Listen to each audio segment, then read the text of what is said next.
Hi, welcome to the 6th episode of my new series where I'm going to teach you how to get better at speaking English and also thinking in English. This is Susan Broder from Speak Languages and Travel the World, here to help you improve your English with minimum effort and maximum benefit. I'd like to give you today the next 3 tips on how to improve speaking and thinking in English. Tip number 1, practice using collocations. Collocations are words that fit together naturally. We have a lot of them and it's very important to use them because you'll sound much more natural if you do so. Let me give you some examples. Here are some typical collocations with the verb catch, which is usually used for catch a ball, for example. But you can also catch a train, catch a plane, catch a bus. You can also catch a cold. You can catch a thief, or you can catch a glimpse of something, which means you can see it just very briefly. So, as you can see, these are just some words that fit together nicely and they're used every day in these contexts. Therefore, I would learn, if possible, the most common collocations. There are many different lists that you can find on the web, but I'll put down in the link below the collocations that I have from a colleague of mine, which are really nice, very well illustrated, and I'm sure you'll have fun looking at those. So, tip number 1, make sure you learn collocations and use them. As I say, the only way really to learn to speak is to speak. Therefore, when you choose to write a post-it with your 2-3 collocations, then stick it on your dashboard or on the bathroom mirror and say it in different contexts. So today I caught a thief, yesterday I caught a cold, tomorrow I'm going to catch the bus. And so if you use it all the time, it'll become natural, it'll become second nature. So that's the first one, learn collocations. Connected to that comes the second tip, which is learn to use short automatic replies. That doesn't only mean the usual short answer, do you like tea? Yes, I do. Have you got a car? Yes, I have. There are lots of other short automatic replies, such as, how are you? Fine. Let me give you a few more examples.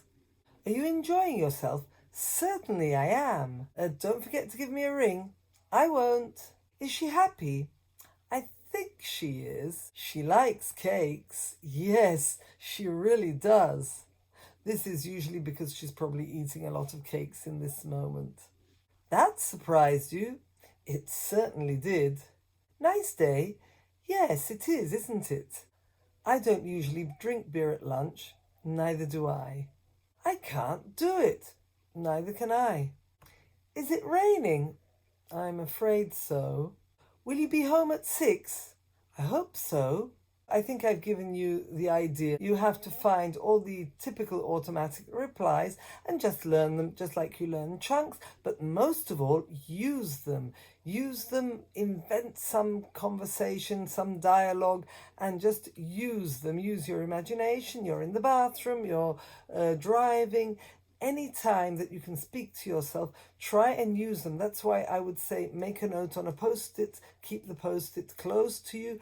But if you do use post-its, don't stick them up, for example, on the bathroom mirror for more than a week because they tend to become invisible.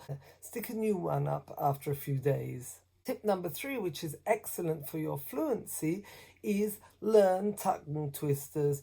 Google them, there are hundreds of tongue twisters, and practice.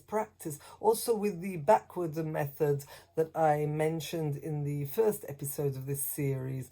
Practice your tongue twisters so that your tongue and your jaws and your muscles get trained into speaking English. And that was the 3rd tip. So let's summarize. Tip number 1, learn to use collocations. Practice collocations as much as you can by speaking. listen to audiobooks, listen to dialogues, natural dialogues, and try and repeat and speak just the way they do. This is very, very important. It's not only listening, but you have to get the words out of your mouth as in a similar way, the way they were spoken on the audio. Tip number 2, learn to use short automatic replies. Practice them all the time. Even please and thank you. We use please and thank you so much. Try and incorporate it into your daily life. Tip number 3, practice saying tongue twisters. Practice them a lot because it'll help your fluency. Now, tell me in the comments below which ones you preferred implementing. Don't forget to subscribe and hit the notification bell so that you can be notified of when another of my videos comes out. And I look forward to seeing you in the next video. Bye!